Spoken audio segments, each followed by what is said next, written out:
happy to be live with Julie Anderson, who's going to tell us a bit about herself and her books to get us started. Thank you, Caroline. Hi, everybody. I'll tell you a bit about my book. This is my latest opera, and it's the third in the Cassandra Fortune series of mysteries. And in this one, this series started with Plague back in 2020 in London, and then went off to Greece in Oracle. And in this one, she comes back to London, determined to sort out what happened to her when she lost her job in strange circumstances just before the plague started. She goes to see her former boss, who's retired to the country, and then finds that something very strange is happening. And she gets caught up in all sorts of intrigue, but I don't want to spoil the plot. So...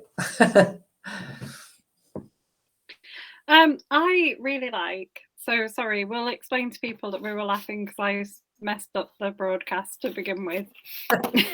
Sent it to an entirely wrong place. I really like your titles. Really? Yeah, because I think they're a bit different. They're quite intriguing. How do you come up with them? Well, when I start writing, I start with a concept, the sort of idea behind the book. And in the first one, Plague, the concept was power, and I wanted to look at different kinds of power and how it's used. Power is, and there've been lots of scientific studies showing that power is actually sort of something that affects us chemically.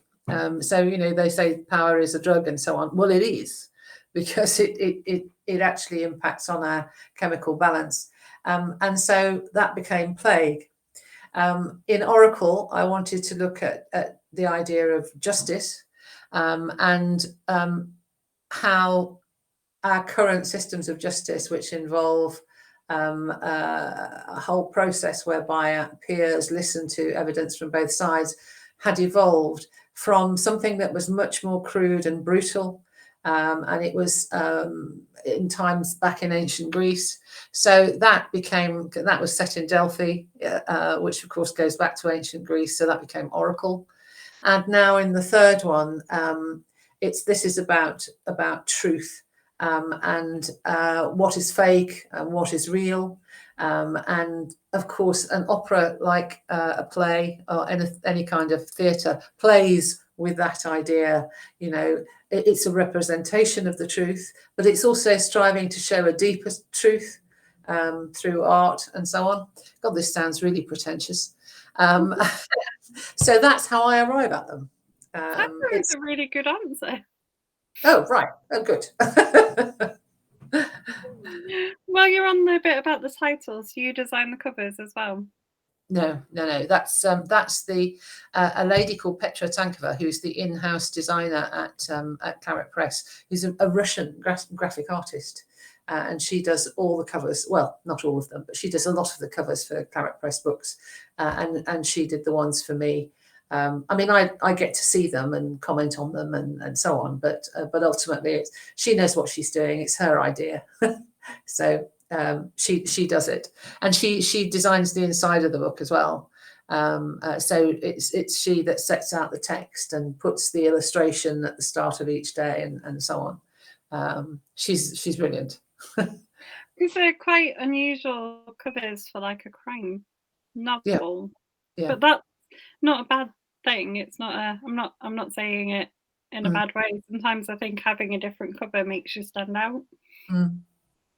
Well, I think so. I think it can sort of count against you before people know what you're writing, because they mistake it. They think it's something else. They don't realise it's a crime book. But once people realise that's the sort of writer you are, then I think you're right. It's a little bit different, and so people notice it more. But yeah. Leslie said she thinks the titles make them sound too sophisticated. Really? For her, they're not. And Sam is saying that they're great pace and storylines. I would agree. They're very good, Leslie. Oh, thank you. Well, well worth investigating. I actually didn't realise they were crime books. Oh, really? Oh, no, they are. No, they're They it's very much are, yeah. yeah.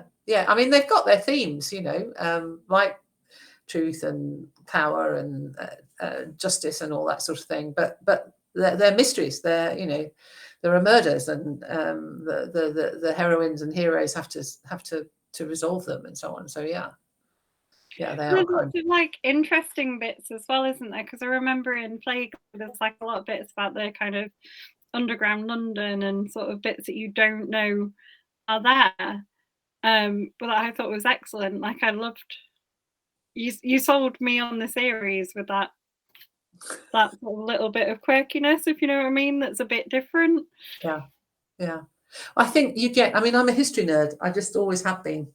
So you get a very big dollop of history when you read my books. In Plague, as you say, it's the sort of the lost rivers and the sewers and all that side of things, and the underground bunkers from World War II. And in Oracle, of course, it's the Temple of Apollo and the lost Aditon, which is the center of the temple, and so on. And you get a bit of that in opera as well. Around again, I'm going underground again. My husband says I can't write anything without going underground. So I'm going to have to. The next one's just going to have to be different and not go underground. But in like a hot air balloon or something, so you can't on a plane or something like that. But no. So there is a bit of underground London in this one as well, as you know. So again, that's a bit sort of quirky, I suppose. But I worked in Whitehall and Westminster for years, so I got to know all about all those sort of little places that people don't necessarily know about, and it's. I think that's the thing about reading a book. I mean, I've been to London maybe like 3 or 4 times, I think, so it's not somewhere I'm very familiar with. But I think when you're reading about a city and you sort of have ideas, like everyone knows what they think London is like, and then you're reading stuff and it tells you something new or something different. Like I like Ben Aranovic's Rivers of London series, and he had one set in the London Silver Vaults, and I didn't even know they existed until I read his book. Yeah. And then you want to go and look and sort of learn about the places, and I think that's absolutely. Good. Yeah, well, I wrote an article. Do you know the website Trip Fiction? When they publish books, well, they don't publish books. They link books to places so that people going on holiday there can take the book about the place that's set in the place when they go there. And I wrote an article for them on Delphi when Oracle was published. And I've actually written an article for them now that opera's been published I think it's called Five Unknown Gems Free.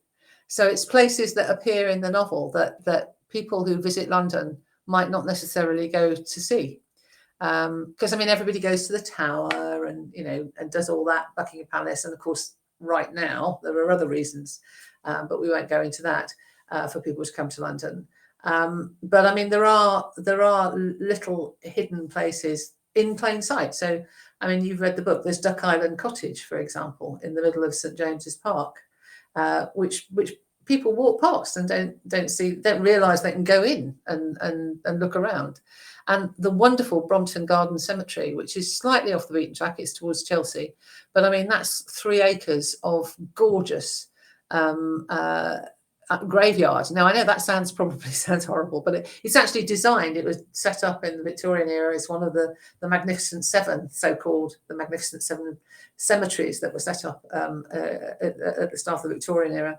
And it's set up as a garden. It's also a last resting place, but it's meant for people to walk through and sit in and enjoy nature and so on. And the people outside London wouldn't know that existed. So it's nice, as you know, a funeral happens in that particular graveyard in opera. So I had to go there to research it, and then I've been singing its praises ever since to anyone who'll listen, basically. How much time did you spend in Delphi as like research for Oracle? Well, I went to Delphi actually on a government conference, because there's the book, as you know, is set in a conference centre on the slopes of Mount Parnassus. That's a real place, and I actually went there as part of a government conference, and experienced all that, and went to the temple and went into Delphi town. Delphi town is actually very small, but that's because the mountain is very steep. So you can't have a big centre of habitation because the mountain's just too steep. So Delphi town is really a big village, but you've got this magnificent ancient temple complex just off to one side, with not just the temple, but a whole series of temples and an amphitheatre and a stadium for running and so on, and a gymnasium, an ancient gymnasium, and ancient baths. And in fact, there's more ancient Greece there than there is modern Greece. And I went there on a conference and stayed over for a bit afterwards. I couldn't go when I was writing Oracle because of COVID. So nobody was traveling anywhere. But I did have a contact there, a lady who runs the artistic performances there, called Marrow, who I knew was really keen on detective fiction. So she did lots of recceing for me, and actually read the book, or rather read the draft. And she could tell me, how the place had changed since I was there, and oh no, you can't have them walk down that road because it fell off. It collapsed down the mountainside 3 years ago or something. So that was really, really helpful. And I'd mentioned her in the acknowledgements at the end, because otherwise I'd have made all sorts of mistakes, I think. But she helped. It's amazing how much people will help, isn't it? In the sort of, anyone is willing to help people as if they're writing a book. Yeah. People do. I mean, we went. I'm a member of the London chapter of the Crime Writers Association, and you probably know others. They've been on here. People like Victoria Dowd and Wasim Khan and so on. And we met in a pub in Pimlico, and the landlord came up to us and said, "You're the crime writers, aren't you?" And we said yes. And he said, "Do you want to see underneath the pub?" And we said, "Well, why? What's there?" And he said, "Well, it's the old prison. It's the link to the old prison next door." And in sort of 17th and 18th, well, 18th century and 19th century, there was a huge Millbank prison there, which was a sort of Benthamite, a prison based on Benthamite principles, right next to the River Thames, so that prisoners could be literally walked from the prison to the prison hulks and transported to Australia. And the old tunnels through which the prisoners used to walk down to the river were still there underneath the pub. So he took us down, and we got lots of photographs, and they're on my website, I think, and a lot of us, you put them on social media and so on. But that was just, the landlord of the pub coming around and saying, "You're the crime writers, aren't you? I'll take you downstairs and show you something interesting." That's intriguing.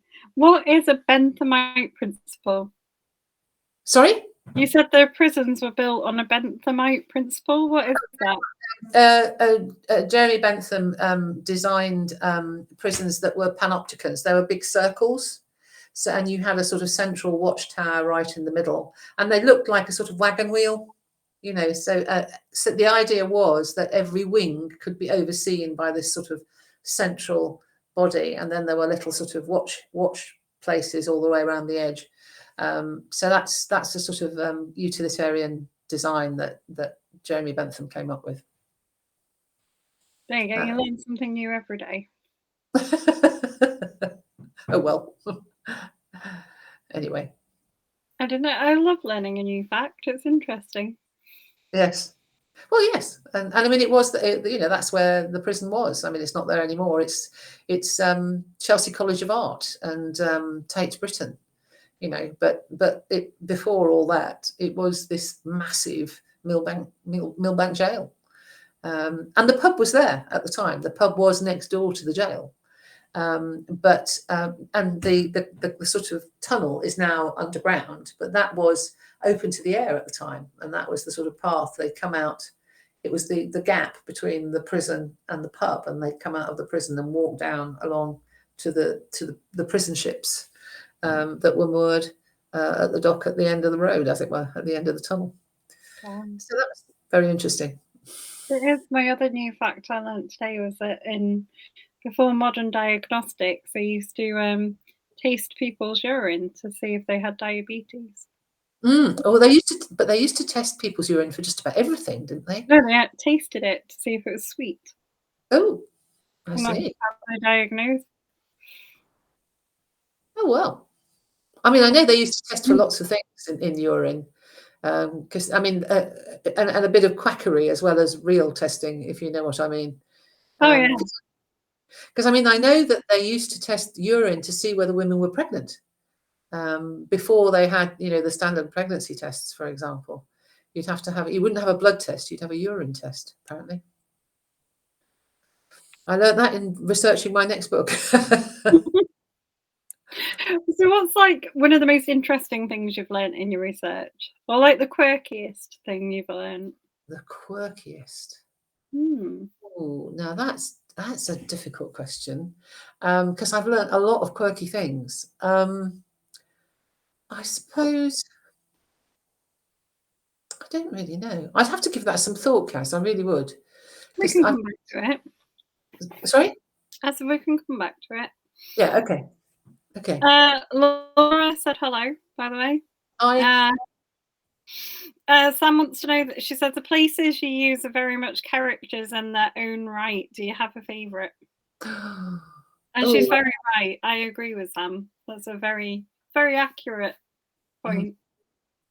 Good. Well, I'm glad you like them, Sam, and you, of course, Kaz. But I suppose I mean, I know the plague and opera both set in London in that place, which I know incredibly well.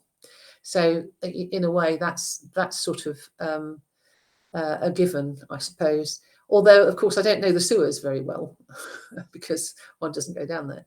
And I think the books couldn't happen anywhere else. They have to take place in Westminster because of what they're about. And similarly, Oracle has to take place in Delphi, really, because of the Temple of Apollo and so on. And Delphi is an amazing place. I mean, I don't know whether you've ever been there. It's very, very dramatic.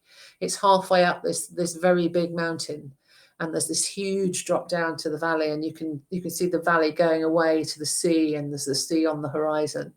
And it's just incredibly dramatic. And you go to the temple complex, and you sort of, I guess, because people have worshipped there for, well, millennia, because it goes back to Bronze Age times.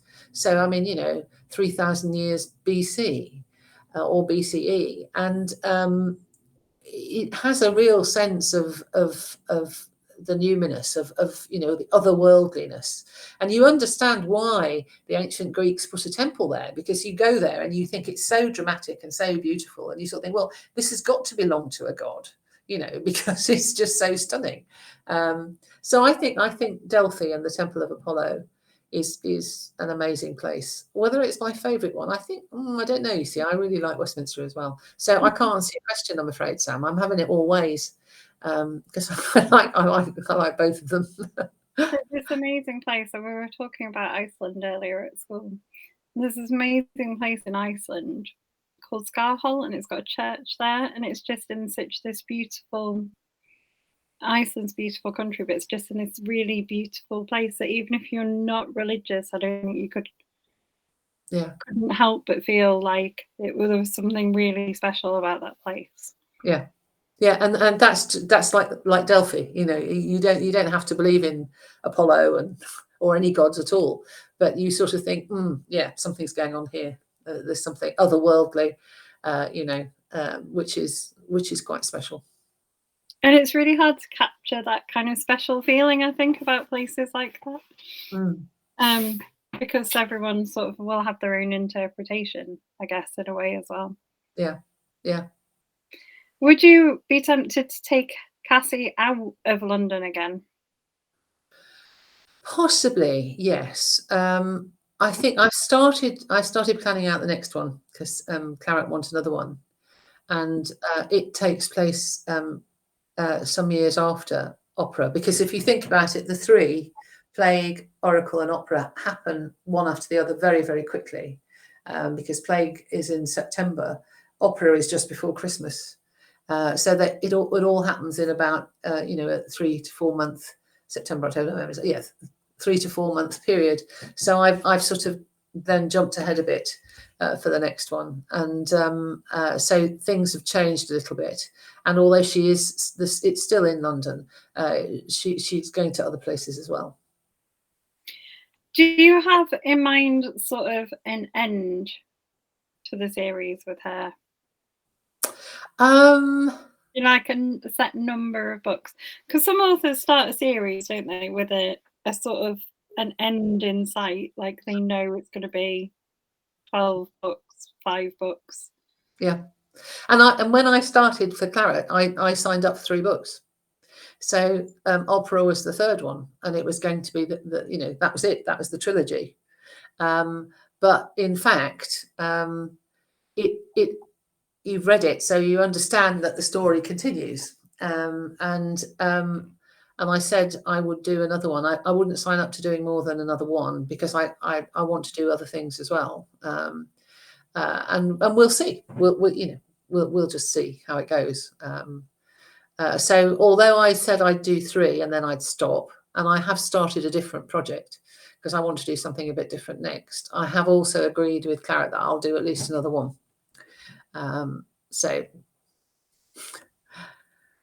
But I haven't got, I can't say, oh, right, I'm going to do another 7, and then it's going to all end at the end of book 7. But when I did the first 3, when I signed up to 3, when I was writing Plague, as I think I said to you before, I had written the last line of Opera, and I sent it off to a friend who put it in her safe and kept it there. And I just had to get from where I was to that final line. So I knew what would happen there. And at the time, I didn't think that it would carry on anymore. But Claret have asked me to do another one, so we'll see. Do you have other ideas for what you'll write after the other one? Well, I'm working on something now, which is another crime series, but it's set in the past. It's set in 1946, immediately post-war, post-World War II, because I want to write something that's a bit like now. I know that sounds daft, probably, but in that we've just had this huge upset of COVID, and the whole world has been sort of shaken by it, and everything has been thrown up in the air and come down in different places almost. We've had to rethink how we live to an extent. And I wanted to capture that in a different way. So I looked at the past and thought, well, when did this happen?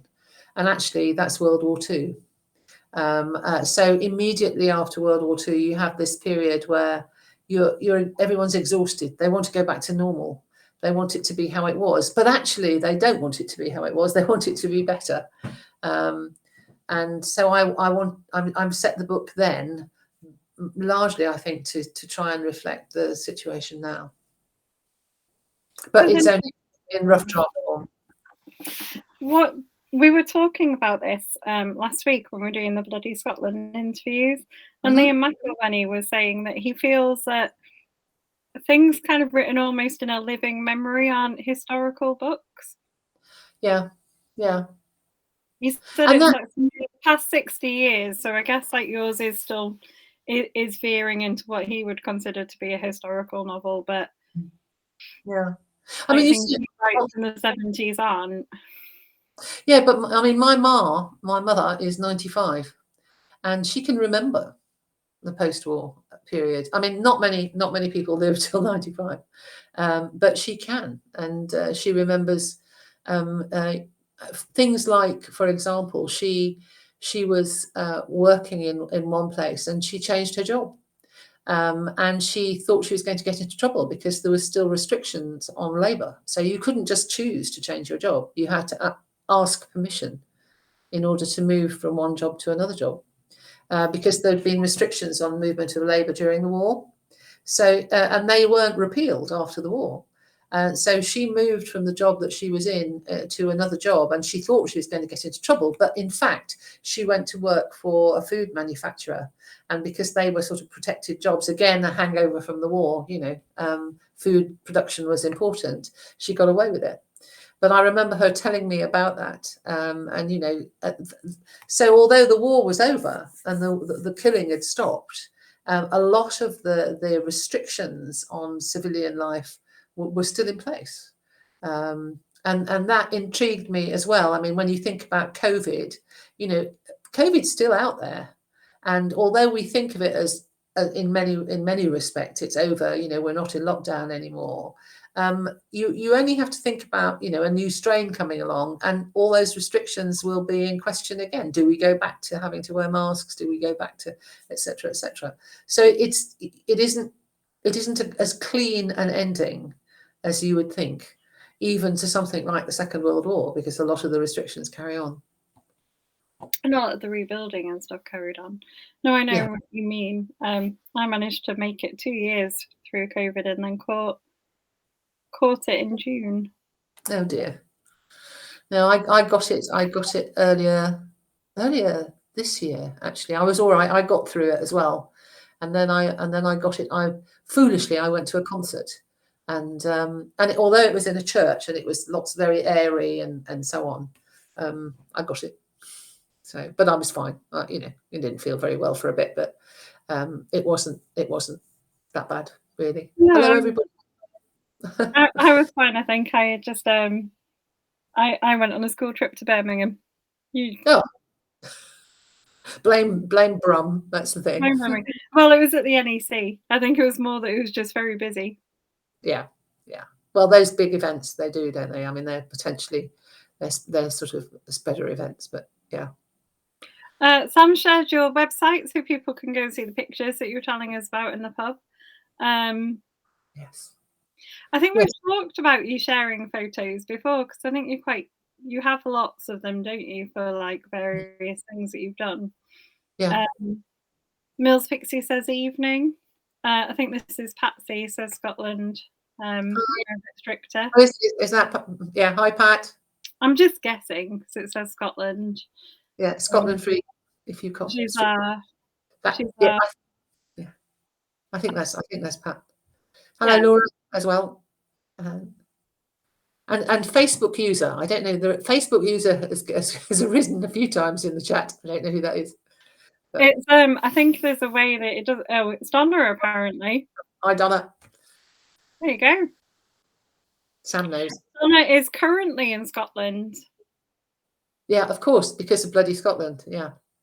Yes, I know. It's annoying actually, because I've got an event to launch opera on Friday, because I mean plague came out when we were completely locked down, and called plague. I mean, couldn't make it up really, could you? And Oracle came out in summer 21, so we were still. I mean, it was the rule of 6 then, and it wasn't normality, and bookshops weren't open, and so on. So my publisher decided that they were going to celebrate the publication of this one in style. So on Friday, I've got a launch event at a lovely local church with opera singers. Wow. So I know, because you've read the book, and you know that Tosca is the opera in opera, and so we're going to have arias from Tosca, and various other things. So I'm organising that at the moment, and people from the London chapter of the CWA would normally have come along, but they're in Scotland doing bloody Scotland. Are you going to Capital Crime though? Because that also happens this month, I think.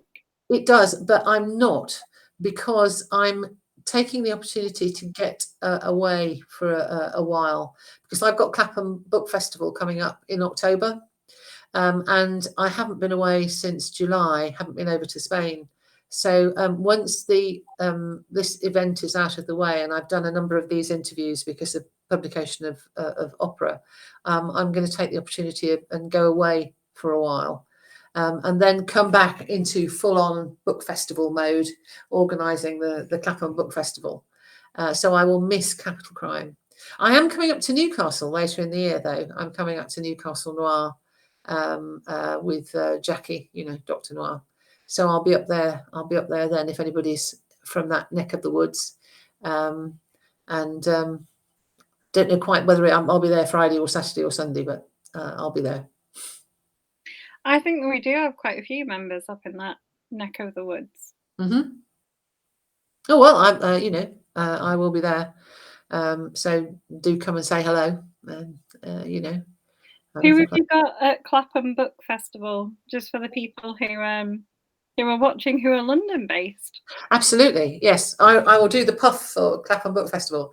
It's on the 15th of October, and it's in Omnibus Theatre in Clapham. And I'm leading a walk actually. Clapham has got lots of literary connections, and I'm leading a walk around Clapham in the morning, all about the history of Clapham and all the writers who used to live here and work here. And you'd be very surprised about some of them. Did you know that Harry Potter, there's a Harry Potter character named after the road that J.K. Rowling used to live in Clapham, which is interesting. And there are lots of little snippets like that. So I'm doing that walk in the morning. And then in the afternoon, Abir Mukherjee, who writes the Wyndham and Banerjee series set in 1920s Bengal, is coming to talk about that, and I'm interviewing him. Thanks, Sam. And then we have Dame Jenny Murray, who presented Woman's Hour on Radio 4 for many years. She's coming along, and in the evening we've got Sir Anthony Beevor, the eminent historian, who's going to talk about his latest book, which is about Civil War Russia, post-revolution, and Russia in general, because he's written a lot about Russia. So I think that will be quite interesting given the circumstances at the moment with Russia's invasion of Ukraine, because he'll be able to talk about the history of all of that. So that's the sort of showcase day on the 15th of October in Omnibus Theatre. You can buy tickets online, but we've also got some online talks. And on Monday the 17th, I'm interviewing a chap called Wes Camel, who was nominated for the Guardian Not the Booker Prize, and also the Polari First Novel Prize, about his new novel called Fall, which is set in Deptford in London, which is, I suppose, technically could be called a crime novel because there is a sort of crime in it, but I'm not sure he would claim it was a crime novel. And then a bit later on, I'm talking to Shafiq Menji, who is a travel writer who's just written a book about Bolivia, which has got all sorts of wonderful rave reviews from people like Time Out and National Geographic and so on. So we've got a real mix. I mean, there's lots of things happening, and that's the 15th of October. So if you're based in London and you like crime, come along and see Abir and me chatting away about writing crime books, particularly his Wyndham and Banerjee series, which I think is brilliant. Have you read them? I have read the first. Arising, yeah. Mm-hmm. Yeah, it's very good, but it actually does develop a lot. It's not just a repeat, a different mystery each time. It actually takes the story forward and the characters develop, and you get closer and see more of the pre-independence India and what's happening there. It's I think he's doing something very interesting. He's just a joy to chat to, isn't he? He's like, oh, yeah, absolutely. And we will sell out, I know, because the tickets are really going. So if there are any London based UK CBC members who'd like to come along, I would advise you get your tickets soon, really, because they are selling quite quickly. I think there are a lot of London based members, so that's good. Mm-hmm. I think that's Donna saying she loves Abir. He's great. Yeah, he is. Yeah, he's super. It's interesting what people classify as crime, isn't it? We've got an author member called Chris Beck who writes, it's based in Hull, and he says that his books aren't crime. But I would argue that they are. Like his first book that we interviewed him for in the group is a classic kind of locked room mystery. Yes. I've not read his books. Well, it's a locked room mystery set on a trawler on the North Sea. But he was like, it's not a crime novel. Well, even though crime happens in it and it's a locked room mystery. But it's weird what people classify as, because I would argue that it's a very classic kind of crime novel. Yeah. Well, I wanted to do that in Oracle, in conference center stuck up a mountain, and the weather gets dreadful, so everyone is isolated in there, and they have to wait for the storm to die down and the snow to move before they can get out. I mean, and that's very, very classic. A group of people isolated somewhere miles from civilization, and there's a killer on the loose. I mean, it's very, very classic.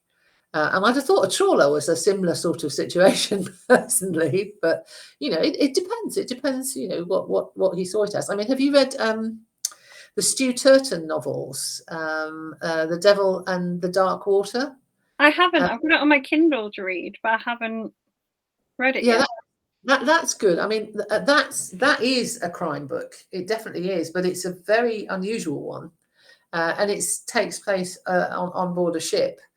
One of a fleet of ships traveling from the New World back to England in, I think, the 18th century. I can't remember. I've read it a while ago.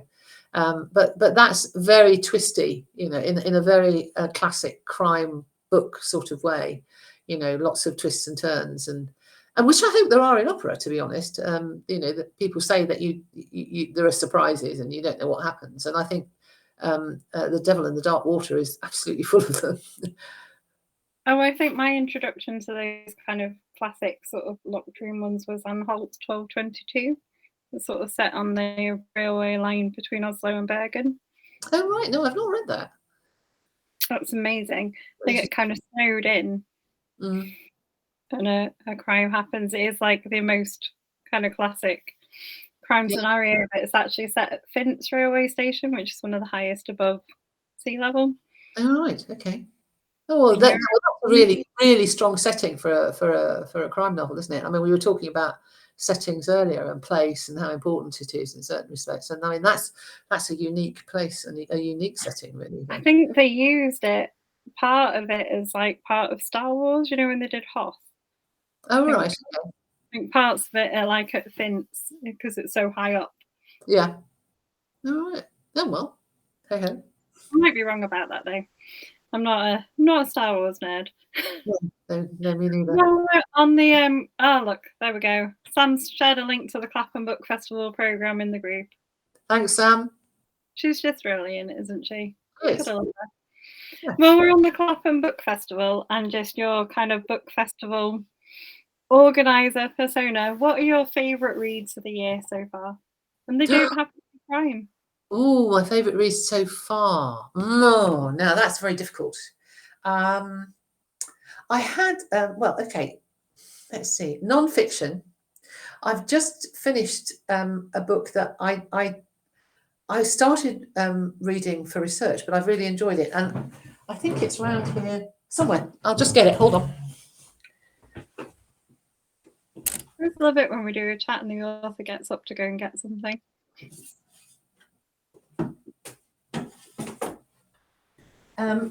And it's a non-fiction book, and it's called High Society: Mind-Altering Drugs in History and Culture. And it's actually really good. And it goes back to very ancient times, when herbs were used in religious ceremonies and as medicine and so on, but which were in effect, mind-altering drugs. And brings it right up to date with the development of chemical drugs, party drugs and all that sort of thing. And it's a terrific book. It's really, really easy to read. It's got wonderful illustrations. That's Linnaeus, who obviously categorized plant types. It's I was actually looking for something that was a bit more, can you see that? That was a bit more sort of scientific, to be honest. But I happened on this, and it's very, very good. So if you want to know, you know, High Society, it's called, and it's by Mike J. Thames and Hudson, and it's fun, and you learn stuff about things. Another one that I really enjoyed was the winner of the Desmond Elliott Prize, which was the Manningtree Witches. Have you come across that one? I've come across it. I've not read it yet. By A.K. Blakemore, and I mean, I like it. I like the plot. I like, you know, what it's about, but I love the language. I mean, Blakemore is a poet, and you can tell she uses language really beautifully and unusually. And I enjoyed that tremendously as well. I mean, she won the Desmond Elliott Prize in 2021, but I did like that. And I'm thinking, I mean, there's so much I could mention, but I mean, there's a fiction one and a non-fiction one for you. Yeah, I'm intrigued by the Manningtree Witches because I love the Essex Witch Museum series by Sydney. Yeah, and there's so much history about the witch trials and stuff in that area that. Yeah, no, absolutely. And this is interesting because it's Manningtree, which was the first one. So when you meet Hopkins, the Witchfinder General, he's in this book, the character, but he's not the Witchfinder General. He's just, you know, Matthew Hopkins, and it's sort of how he starts his career in Manningtree in Essex, and it's intriguing, but it's the language that I love. I think it's just exceptional. Someone has asked if there were no restrictions, what would be your ideal book festival lineup? Oh, no restrictions at all. So I can have anybody at all that I want. Let me see. Dead or alive? I've not specified. I mean, dead or alive, I would add Terry Pratchett to mine because he's just a literary genius. Yes, I like Terry, and he's fun too. He was huge fun. Who would I have? Let me think. Who would I like to talk to? God, there's so many of them. I mean, if we're including dead people, I would have to choose some of the sort of literary greats. So I'd choose Charles Dickens without a doubt, like a shot, because I'd want to talk to him about Victorian London and so on. I'd choose Anthony Trollope. And I'll tell you why specifically. You know, we were talking about the series, the Plague Oracle Opera. And someone was asking me the other day, you know, why it was that I was writing about stuff that seemed to happen afterwards, you know.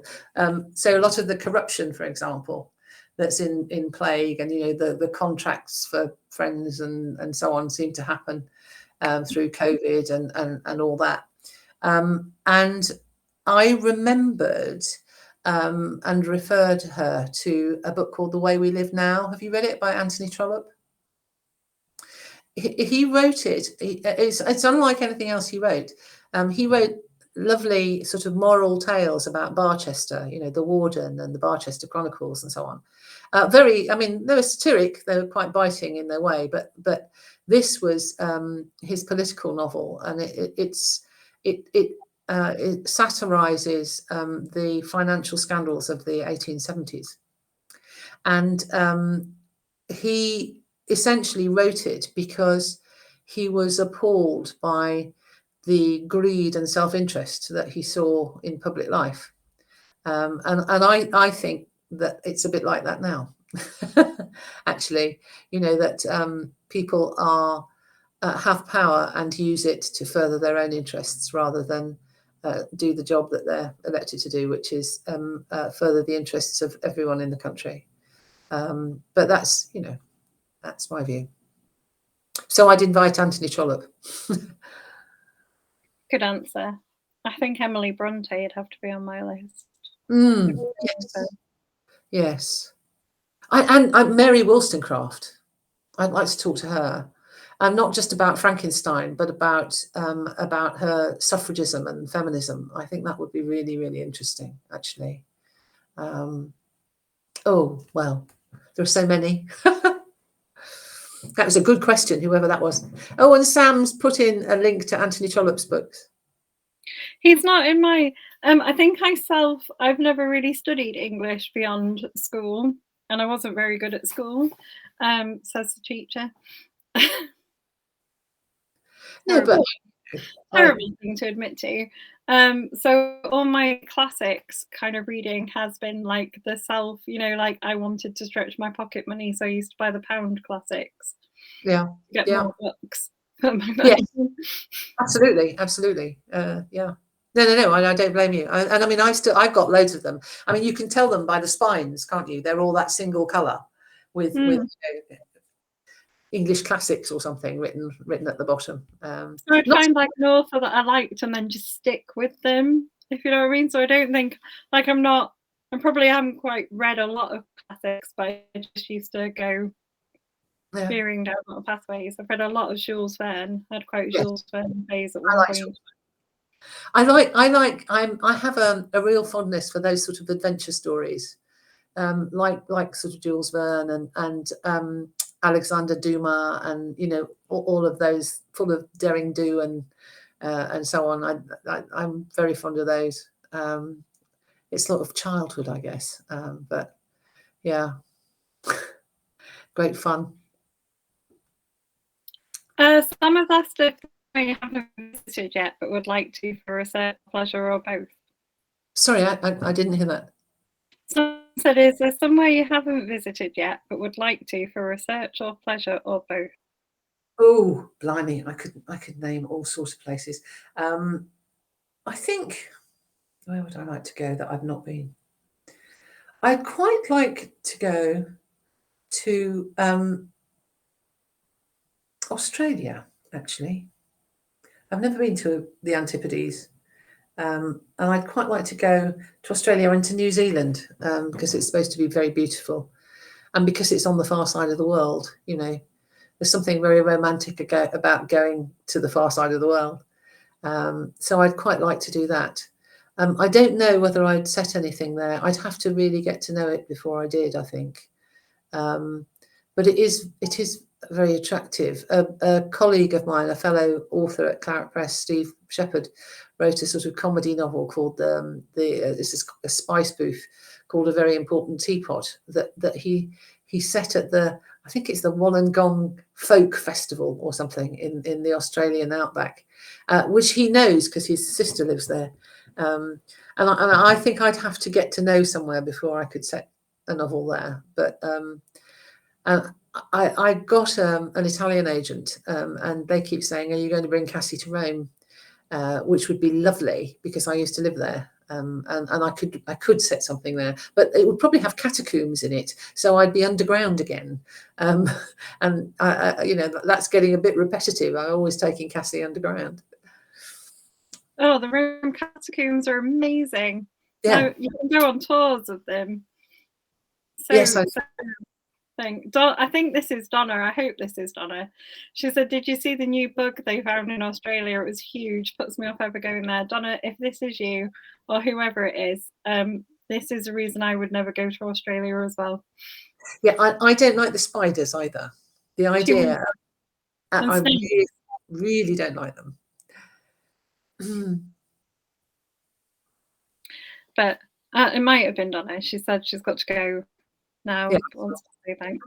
It might not have been, but yeah, definitely no to Australia. I think I'd like to go to Alaska. Actually, that would be. I suppose that's a sort of similar in a way. I mean, totally different, but there is the sort of bleakness, isn't there, that you get in the interior of Australia that you would also get in Alaska. There is something very attractive about that sort of very bleak and beautiful landscape, which is so different to everything we experience in Western Europe, really, and much of America. But no, I can. Well, I can think of so many places I'd like to go. I promised you one of our book groups new questions. Have you so shall we go for one? Have you ever acted out a scene as you've written it? As I've been writing it, do you mean? Yeah. Or afterwards, as I've been writing it. I play it out in my head all the time.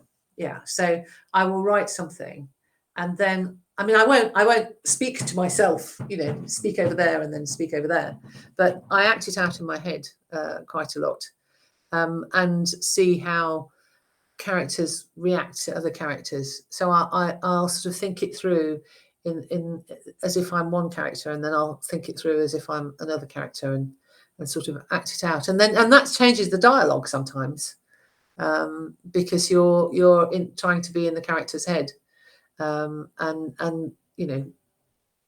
if you succeed, then your dialogue gets a lot sharper and a lot more, I think anyway, and a lot more personal to the character, rather than just being a generic, he said, she said. It becomes something that belongs to them. So yes, I have acted it out, but not in public, only in my head. And what about physically? Because we've had authors that have done all sorts. Really?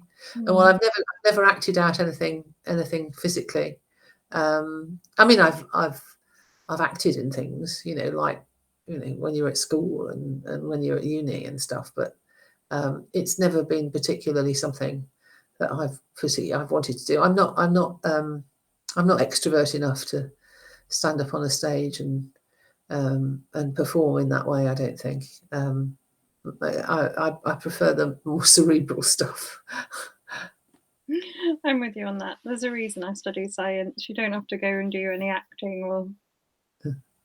Yeah, absolutely. Reason rules. Absolutely. So we're coming up to the end. What's the reception been like of opera? It's been actually incredibly well received. I've been very, very pleased. I mean, it's only been published. It's been published. What's the date today? The 14th. It's only been published 9 days, and I've already got people contacting me saying how much that they bought it, they've read it, and how much they enjoyed it, which didn't happen to me before. People did enjoy what I wrote, but not quite so quickly. There obviously been people waiting for the next book, as it were, and I've had some lovely reviews from bloggers online, which has been really super. And I know that I've got sort of critical reviews in the press coming up, and I'm a little bit worried about those, because you always are. At least I am anyway. I don't have sufficient self-confidence, I suppose, to think everything's going to be fine. But so far, fingers crossed, it seems to be going down very, very well, and people are saying that they actually think it's the best one yet. So what did you think of it? I think I'm curious as whether you read your reviews as well. Are you tempted to go into reading reviews on Goodreads and Amazon and stuff when they come out, or do you avoid it? I do, but not immediately. I mean, I will. People tend to contact you if they want to tell you about it, so that's really useful. And if it's a blogger who I know or who's part of a blog tour, then that I'll be tagged in whatever they write, so I'll see what they write. I tend not to look at Goodreads or Amazon, at least not until some time has passed, and you can then get a sort of there's a I don't know, there's a more considered sort of approach to it, I guess. You can say, well, actually, this isn't, because you only need to get one star review, and all of a sudden your average has gone down to something much lower than otherwise it would be. And so I think that's not representative. I don't mind looking at those, but I would always let a certain amount of time pass first, so that you actually get a good sort of rounded idea of what people think, rather than the first 10 people who write a review on Goodreads. But yeah, I do read them, but not right away.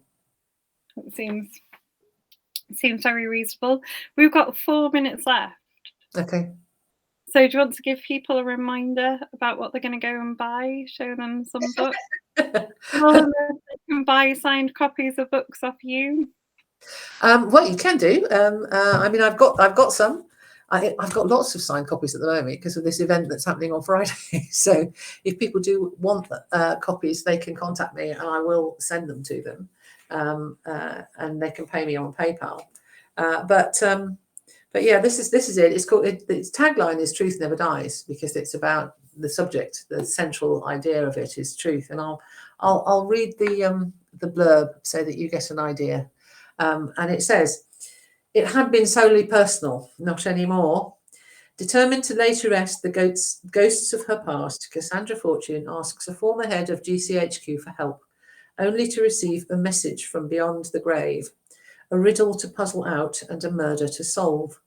She revisits an old betrayal in an ancient land, uncovering subterfuge and treason, but finds that it's linked with her own quest for the truth.